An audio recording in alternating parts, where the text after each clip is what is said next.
night shift cutie at the truck stop knows my name. Threw the candle in the midnight oil and lit up the honky-tonk highway. I see the sun come up, cause I ain't been to bed. Gonna have my name cut into a stone when I lay my head. No rest for the wicked, at least for a few 100 miles. I'm running wild, ride the lightning, run on empty in the ring of fire. Rolling like the Mississippi, oh mama tried. But I got bad down to my bones, don't know where I'm gonna go, oh sweet child. I'm running wild, I'm running wild. Always been a runner, never been one for settling down. Spent my life in the backwoods looking for ways out of a one-horse town. I found a six-string ticket and jumped that westbound train. I only slowed down long enough to stand up on that stage. Cloud nine is a cloud of dust for the next 1,000 miles. I'm running wild, ride the lightning, run on empty in the ring of fire. Rolling like the Mississippi, oh mama tried. But I got bad down to my bones, don't know where I'm gonna go, oh sweet child. I'm running wild, yeah, I'm running wild. Mama, I'm running wild, yeah, I'm running wild. I'm running with the devil, rolling down the road. Riding on the storm, living like I'm dying slow. Headlights in the fast lane is my home away from home. If there's light after this tunnel, I'm gonna be the first to know. No slowing down, no looking back, no staying for a while. I'm pedal down and right on track, I'm ready for this ride. I'm running wild, ride the lightning, run on empty in the ring of fire. Rolling like the Mississippi, oh mama tried. And I got bad down to my bones, don't know where. Hey rodeo fans, welcome back to the first episode of Reno Rodeo 365. We are in a brand new year and so excited to bring you back all things rodeo all the time. I'm your host, Jen Fisk. I'm Tony Hollywood Lucero, and Jen, it's hard to believe we're only 142 days away from Reno Rodeo 2026. Absolutely, the wildest, richest rodeo in the West, and we are so excited to spend June with you. We want to get to know you more as viewers. You know, I know we bring you all things rodeo all the time, but there's a lot more that goes into making a rodeo happen, and that's all about our fans. So who is it you want to see on the show this year? Stock contractors, rodeo personnel? Where are you from? What locations you're at across the country? We want to see it all. You know, part of what we do is we want to bring you into the show with us as much as we give you the value of the sport and upcoming events for the rodeo.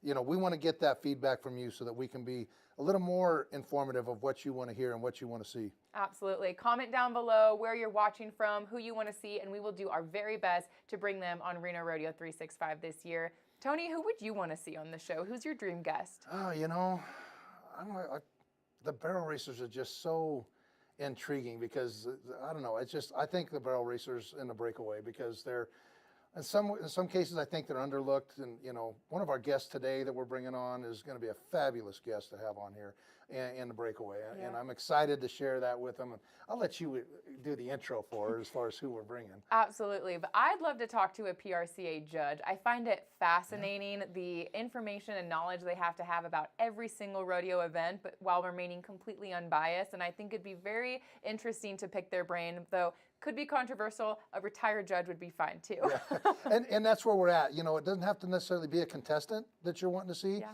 It can be a stock contractor. It can be, you know, us talking about a certain horse or an animal that you want to see.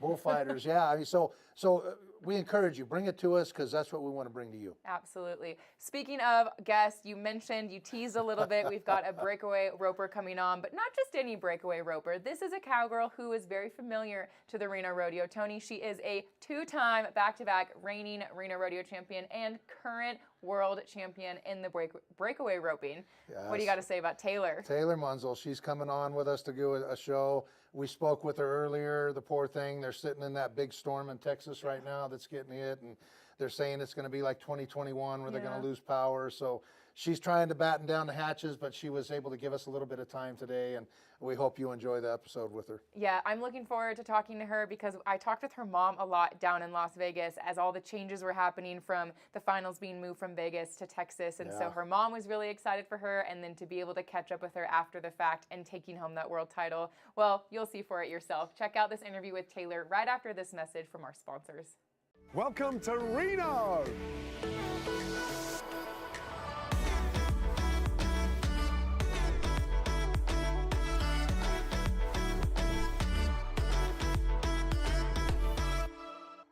We really needed to build out a long-term relationship with a bank that was able to support the growth structure that we had in mind. First Independent Bank has been able to support that all along the way and has been absolutely necessary for every step of our growth.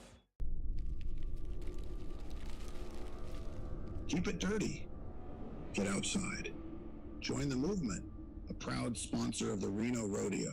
Welcome our 2024 and 2025 reigning Reno Rodeo Breakaway Roping Champion and Tony, do the honors. 2025 NFBR World Champion. Yeah, we're getting like a live audience for this crowd. I'm not, excitement isn't enough. How does it feel? I know the new year just started, but because of the changes that happened going into the national finals and moving it to Texas so last minute, has that high, like, did you have time to enjoy it with all the change and then the holidays? Have you wrapped your head around the fact that you're a world champion? Yeah, I have now. I will say it was a lot. It was real fast with Christmas, and we had so many Christmases, and then I got invited to San Diego and then now Fort Worth. So it's definitely been very, very busy.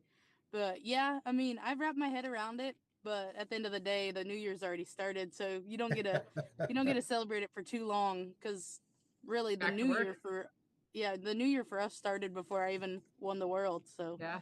we're kind of back right at it.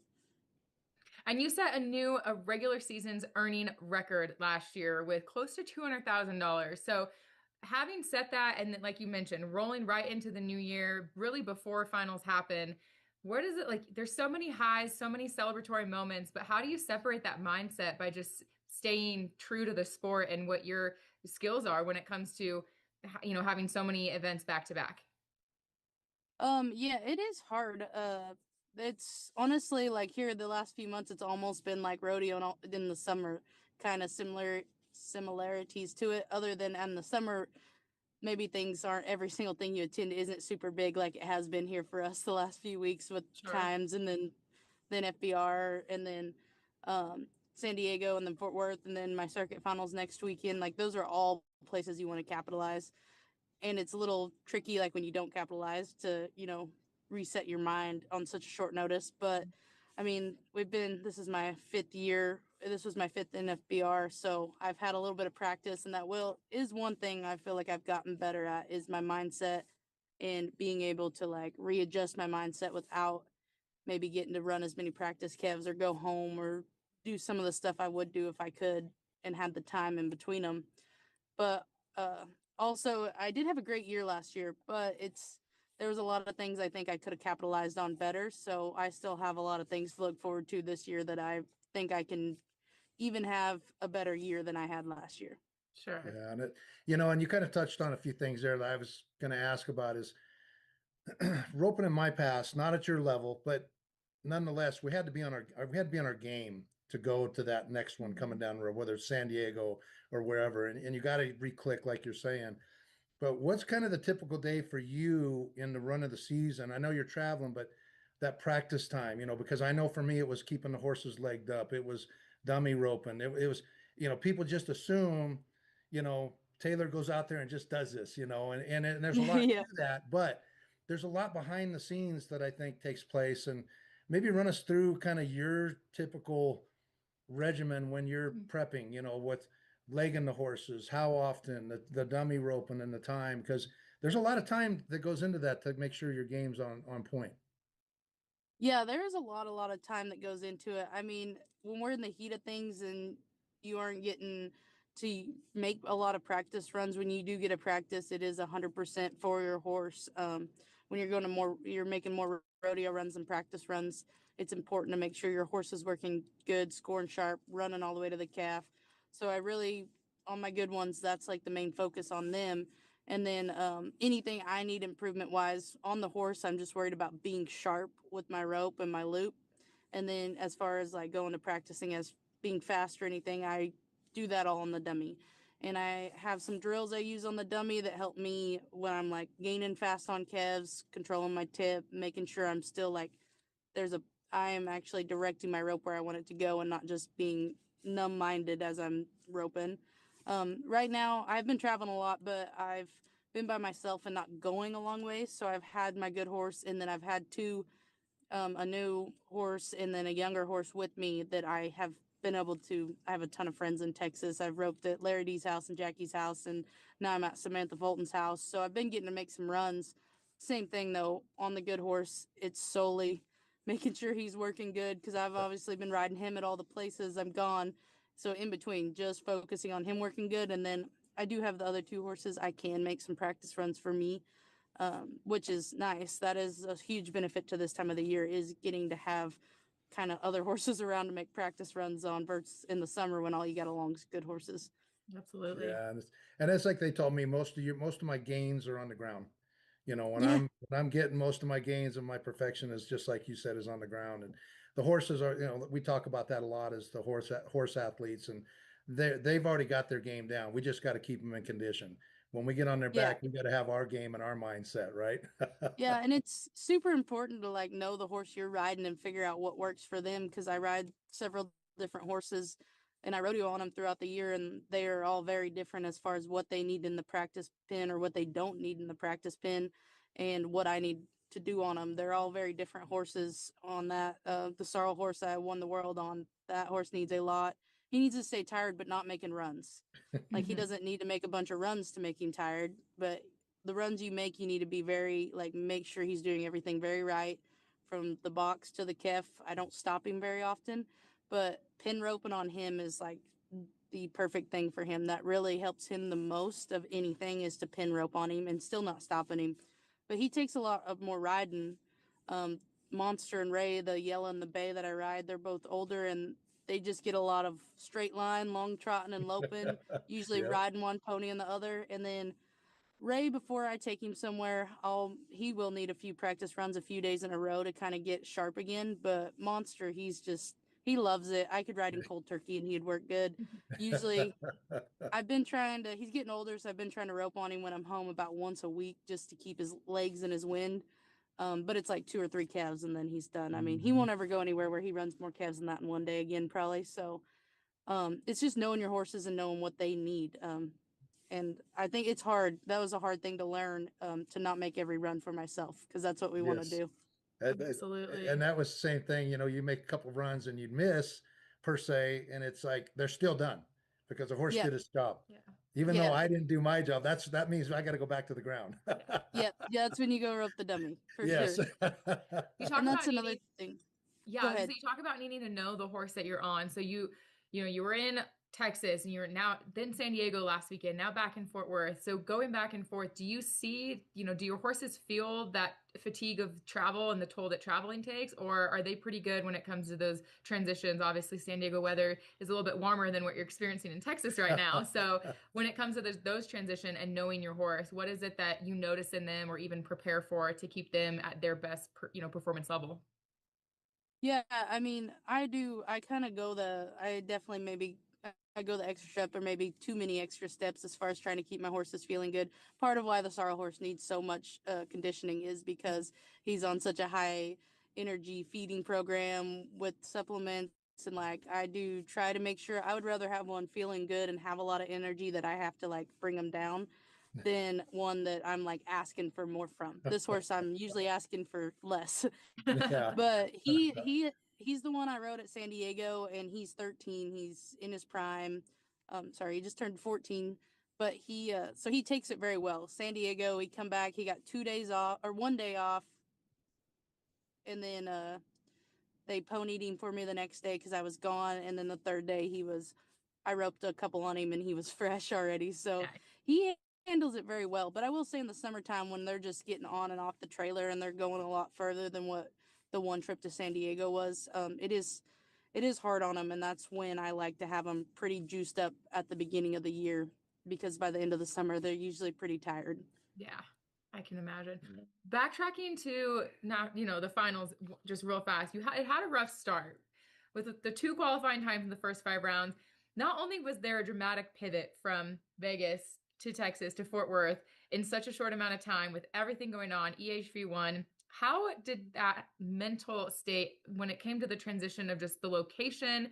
Does that play into anything performance level? But then also starting off that week a little bit rough, but obviously with a great outcome there at the end. What does that do for your mindset, especially with the horses and just everything that you had planned? I know for me as a type A person, I love a plan. And then if it were to change last minute, I feel like that would throw me for a loop. So how did you adjust to that? And then especially there at the closing out the season?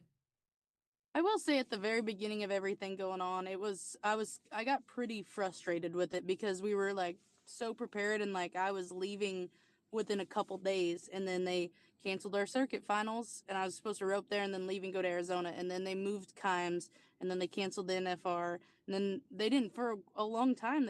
We didn't know where the NFR was going to be. We didn't know if it was going to be in Vegas or Texas. We didn't know when it was going to be. We didn't know if it was going to happen, and we had to have all these meetings and like discuss all this stuff.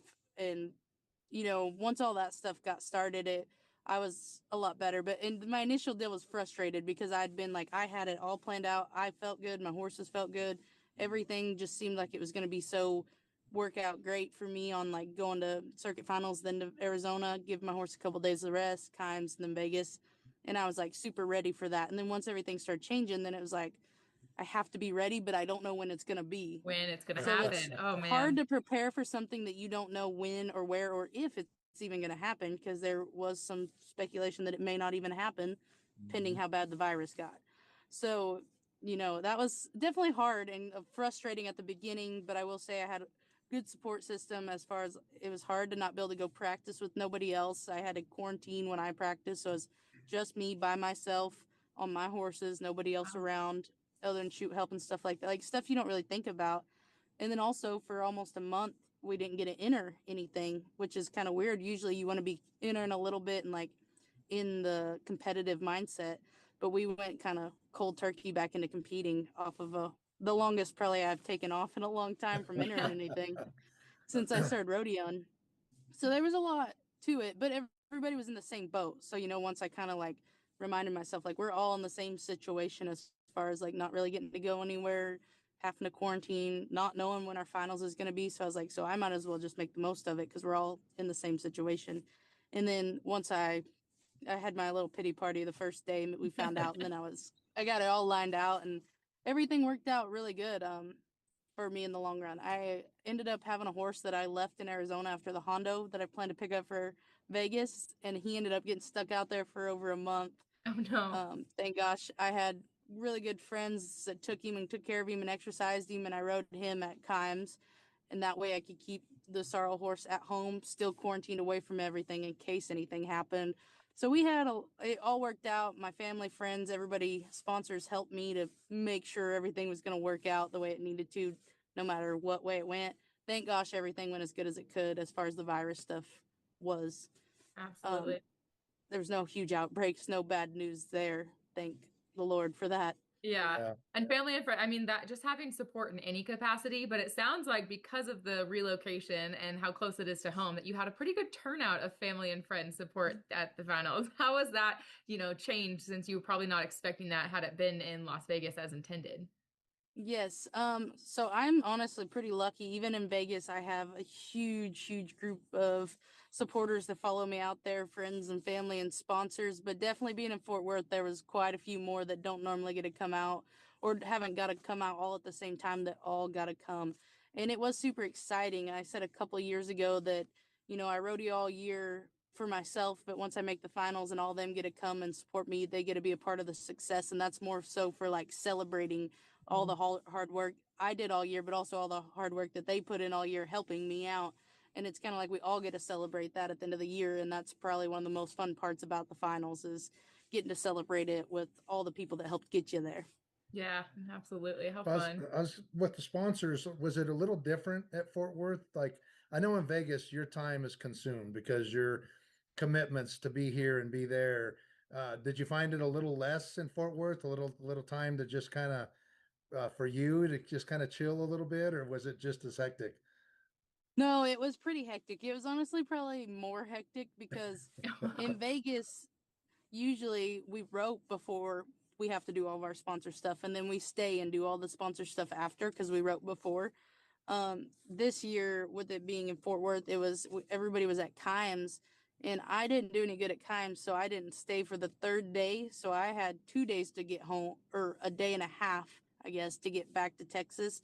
And we had to be checked in. I think Kimes ended Saturday night, and we had to be checked in by Sunday at 6 p.m. Wow. in Fort Worth.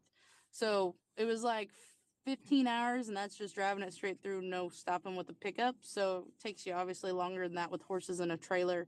So everybody hoofed it. I had one extra day because I didn't have to rope. I didn't get a rope Saturday, but a lot of girls did rope Saturday and then had to drive all night to get there.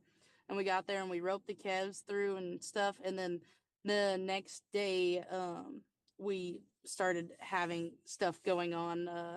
We and then we roped, and then they had a after party thing for us the first day because we didn't have enough days for us to have an actual back number ceremony Oh, because there yeah, they wasn't really enough packed time. it in. So they give our back numbers to us at the first round, or right before the first round. They give our back numbers to us, and then we had to rope. Well, then they give us all the gifts and awards and prizes for making the NFR. So they had to have a party after the first 5 rounds to give us all that stuff Oh because they my didn't get to have it God. before.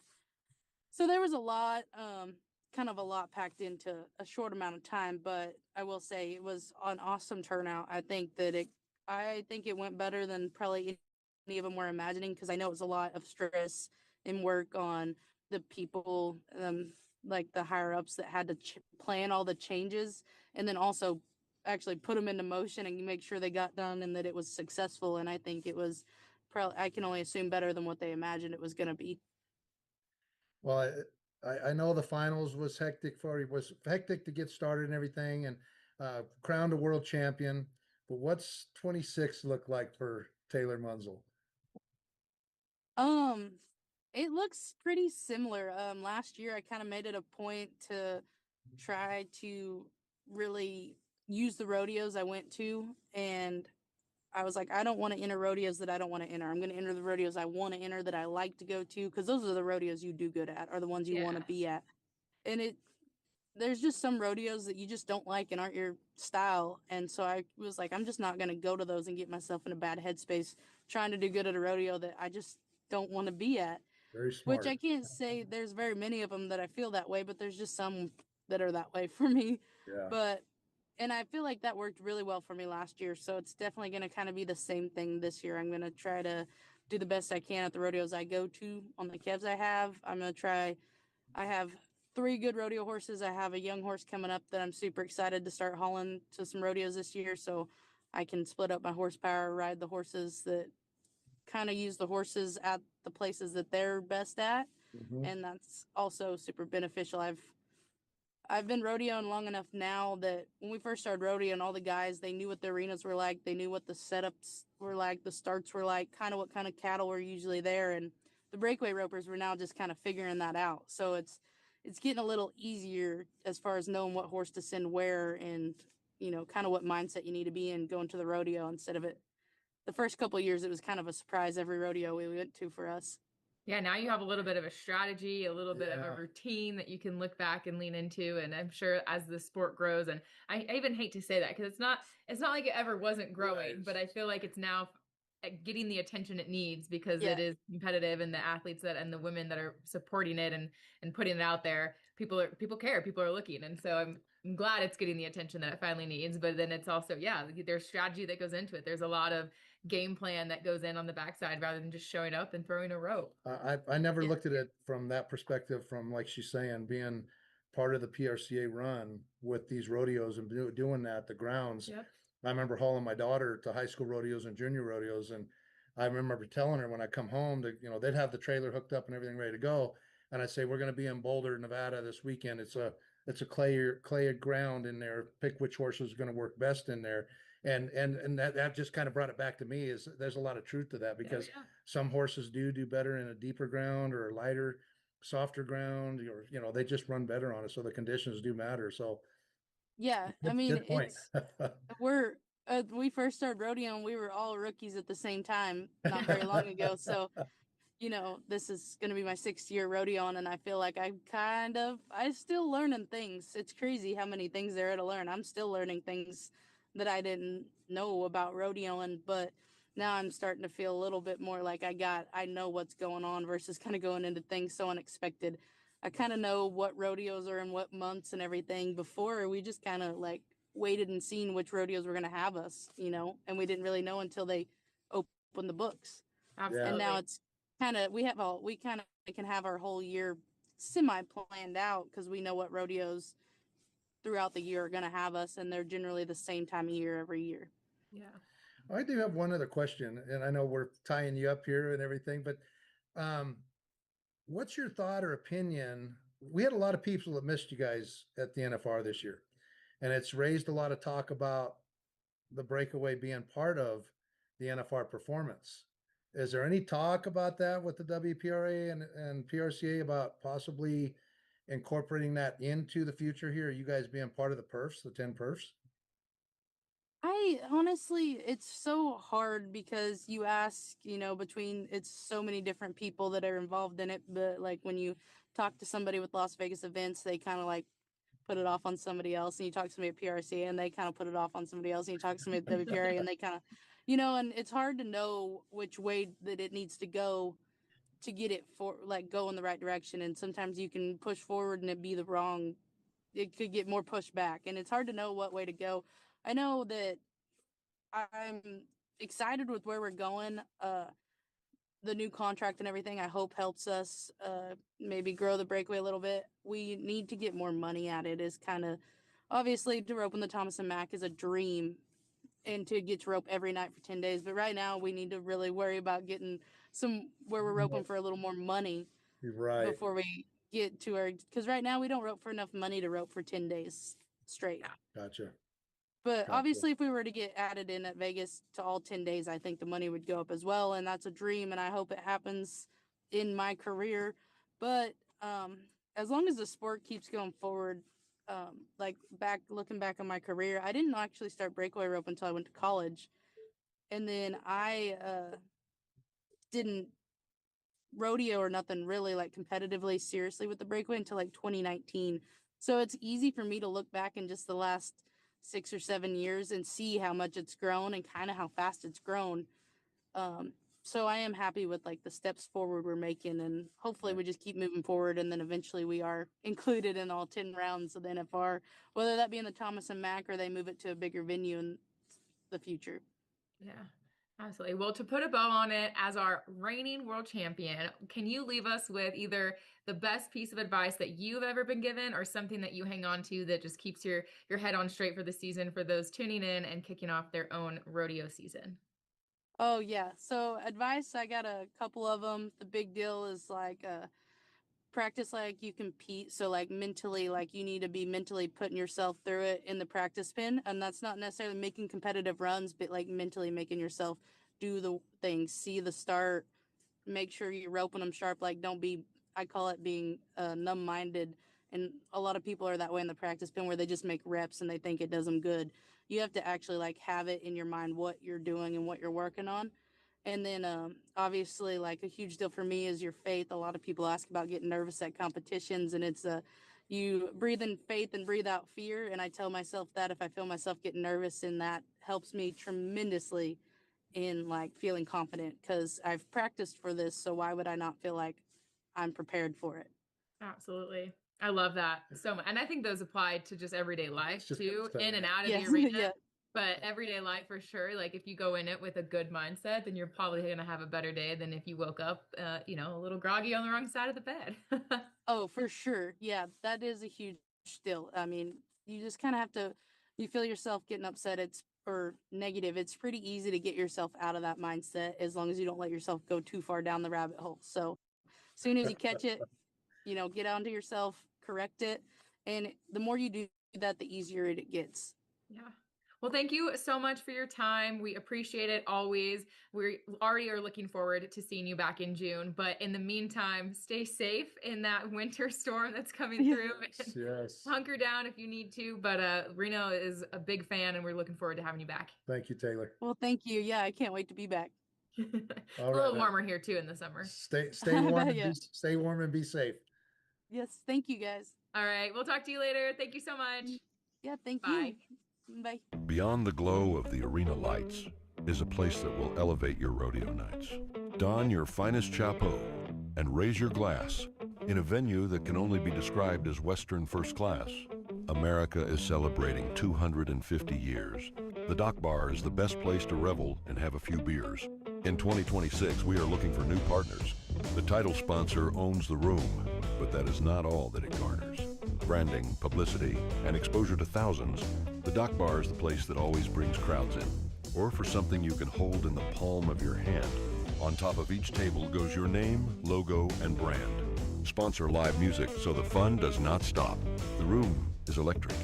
People dance till they drop. This is where business meets celebration. Host your clients and teams with your favorite libation. Customize lunch or brunch for a midday meet with your crew. Mark Estee and the local food group know just what to do. Their options are endless, each bite beyond scrumptious. As for the cleanup, you just leave that to us. Reach out to us now. Do not delay before these unique opportunities right away.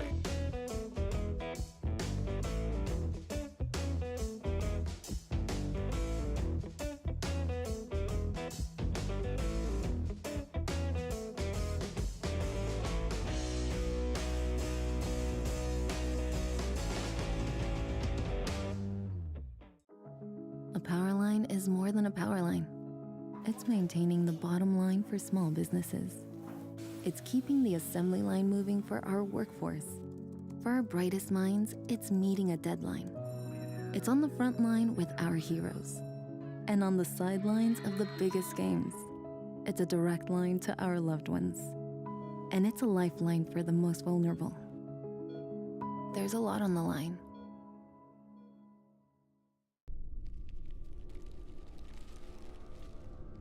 Rustic Roping and Treasures, a proud sponsor of the Reno Rodeo. Welcome back, everyone. We hope you enjoyed that episode with Taylor Munsell. Just like I say, giving us a time to break away to give us a time for this interview. My gosh, cheesy. But what a sweetheart. You know, you can see the time and effort she puts in to make this happen. A lot of people don't understand what goes into them being on point for the competition. But I hope you guys enjoyed that part of it. Absolutely. And go support Taylor. Follow her on social media. She's so passionate about this sport. Follow her sponsors, support those who support her. We're really trying to help grow and support the breakaway ropers and barrel racers and honestly every rodeo event. So their support means a lot on social media. It goes a long way, and it's an easy thing to do is hit that follow button. And again, let us know if you have any particular contestant, rodeo stock contractor, personnel you want to hear from in our future episodes on Reno Rodeo 365. We'd love to bring that information to you. And speaking of information, Tony, we have a lot of Reno Rodeo committees that go into making the wildest, richest rodeo in the West possible. There's over 60 committees, and some of them have some announcements for us. Yeah, you know, we talked in some earlier episodes about, you know, how we won the Justin Crisis Fund. Yeah. And that was a big honor for Reno Rodeo to have. And we're kicking the year off right. We have our annual bowling tournament coming up this weekend. I believe it's through the 30th. They have time to sign up. But this is a big chance for the community to kick in and help us with that Justin Crisis Fund, because this goes back to the Cowboys. And that's a big, important role. Yeah. Are you much of a bowler? You know, I am, and we actually won it about 3 years ago. Did it's you? A really cool buckle. Oh, Yeah. you got the buckle? Yeah, oh, that's we did. Cool. So it was fun, and if you haven't been, it really is exciting because you have a lot of fun. We fill up the bowling stadium downtown, and like I say, we have a silent auction. And I'm telling you, the buckles are pretty cool.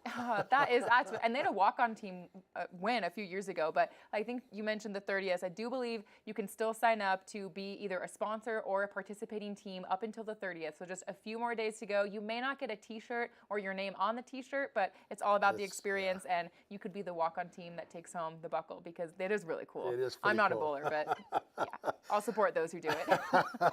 And then we also got another one, the business steer decorating. Yes. That one's coming up. Yeah, I'm not sure the sign-up time on that. The Businessman Steer Decorating signups are live on the website right now under the Events tab, and it always sells out. You do get to pick your top priority nights, and then they'll assign those to you. So if you're interested in the Businessman Steer Decorating, jump online now to the Reno Rodeo website under the Events tab and get signed up. This is such a hoot of an event. It is absolute madness in that arena every single night for the Businessman Steer Decorating. I mean, there is never someone who doesn't get drug across the arena, loses a boot, loses their hat. It's chaos, and it's just such good entertainment. It is. If you haven't seen it, Business Steer Decorating, it's a must-see. Yeah. It really is. It really is. And the flag team tryouts, the coveted Reno Rodeo flag team, applications are open now, also under the Events tab. Go to renorodeo.com to look for that. The Reno Rodeo flag team is composed of 50 cowgirls that use their own horses, tack, and time, all dedicated to the Reno Rodeo. It's one of the toughest challenges and most rewarding committees in the association. These ladies and their horses must try out each year, even if they're returning participants, to become a part of this prestigious group. Tryouts are currently scheduled for April 18th. And after tryouts are completed, practices are scheduled to be held on Tuesdays and Wednesdays. You can join the flag team by submitting your application. Applications to join the flag team are now open and must be postmarked or delivered to the Reno Rodeo office by February 28th. So if you're interested in being a part of the prestigious Reno Rodeo flag team, jump on that right away or reach out to a former flag team member. Any questions you may have. Yeah, Jen, the other one we have is the Miss Reno Rodeo 2027. The applications are live online right now, and I think you've got some information for that. You've been there before. I ran twice. Won my second year. I was Miss Reno Rodeo in 2018. It is the absolute best experience I have ever had. Even going through it my first time and not winning, just being a part of the Reno Rodeo in that capacity and getting to become friends with the girls you're competing against and getting to know the volunteers that really make the rodeo happen was such a fun experience. So if you're interested at all in being Miss Reno Rodeo or just being a part of the experience and growing as an individual, whether it's your public speaking skills or your interview skills, it is such a highlight, such a treasure to be able to be a part of that. I would highly encourage anyone from ages 19 to 25 that live within 175 miles of Reno to compete for the title of Miss Reno Rodeo 2027, because at the end of the day, whether you win or not, you will surely walk away with new friends and new life skills that will carry you into your future. Yep.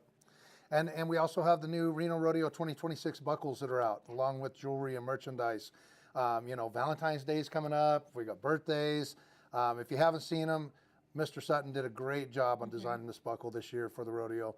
I think it's well worth taking a look at and coming down and seeing these buckles. Absolutely. And everyone's favorite event at the Reno Rodeo, at least for me, is the Reno Rodeo Mutton Bustin', the nightly event where those kids get out and ride the sheep, and it is just so much fun to watch them.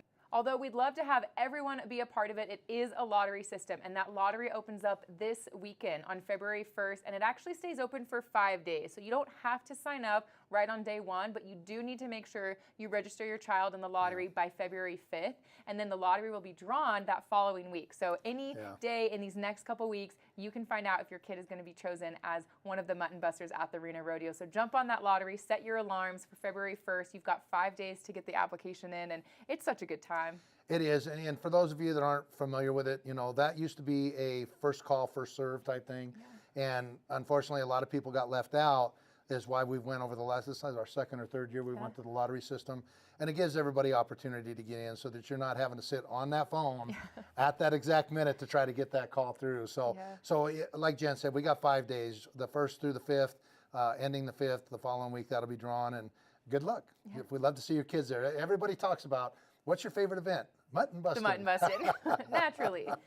You may have already seen across social media, but just in case you're hearing it here for the very first time, the Reno Rodeo Cable Kickoff Concert is coming back again this year to get things started for the wildest, richest rodeo in the West. And tickets go on sale on Friday. So stay tuned because the concert is Dylan Scott. We're so excited to have Dylan Scott here in Reno, so get those tickets when they go on sale. And everyone, it's about to be a wild ride this year. Yes, and like I say, the concert's another big one for us that everybody loves to be at. And to have somebody like Dylan Scott here, I mean, I've heard nothing but good stuff on his music, on everything he does. It's going to be a rocking concert, I can tell you that. Yeah, I love the concert. It really gets the week going. So Yeah. it brings the energy, and we just can't appreciate our friends at Cable 98.1 enough for bringing a great artist like Dylan Scott back to Reno this year. So there you have it, folks. Tons of announcements, tons of information, but that's what we do here on Reno Rodeo 365. We keep you updated and in the know on all things rodeo all the time. Again, we can't thank everybody enough for tuning in and checking us out. This first episode back, we do this monthly, that we want to get your input, where you're from, who you want to see us talk with. It's really important for us to keep growing with you guys and give you the information you want to see. Absolutely. Check back with us next month on more information and updates of all things happening at the Reno Rodeo. Buy your tickets now, and we'll see you next time on Reno Rodeo 365.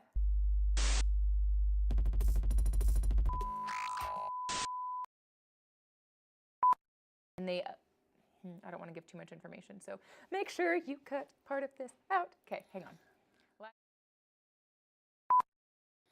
Again, we can't thank everybody enough for John.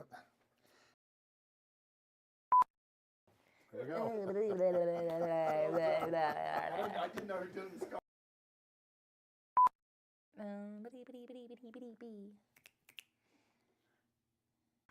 Hey rodeo fans, did you know the Reno Rodeo isn't just the wildest, richest rodeo in the West? It's also one of the best places to showcase your business. That's right, partner.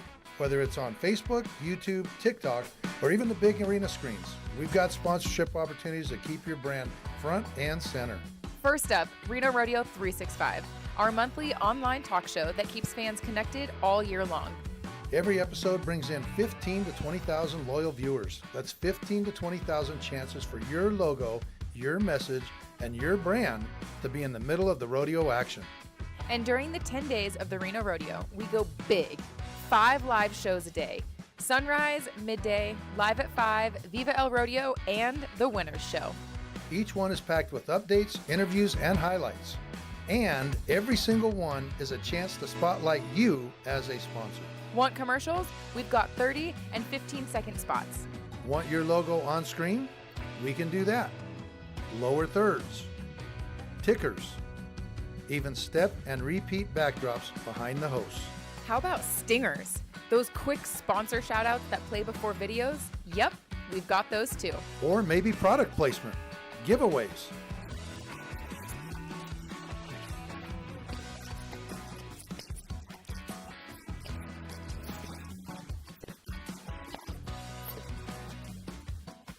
Host mentions.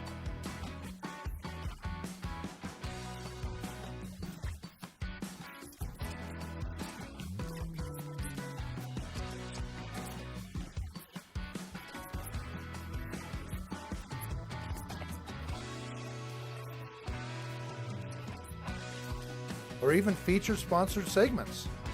If you can dream it, we can make it happen. Looking for something really unique? How about the exclusive drone camera shot, seen not only on the arena screens, but also nationwide on the Cowboy Channel? Or sponsor logos right on the host and film crew shirts. Guaranteed exposure every time the camera rolls. And let's not forget the Jumbotron network. 7 giant screens around the grounds, running all day from sunrise to late night. Think rotating ads, sponsor takeovers, branded weather reports, even interactive trivia and social walls. Thousands of fans on site, and your brand leading the way. So whether you're looking to advertise year-round or shine bright during Rodeo Week, the Reno Rodeo live streams and arena screens give you the perfect platform. Join us. Get your brand in front of hundreds of thousands of fans. Become part of the tradition, the excitement, and the family that is the Reno Rodeo. For more information on pricing, we would love to hear from you today by emailing our marketing and advertising committee at maps@renorodeo.com. Let's ride together.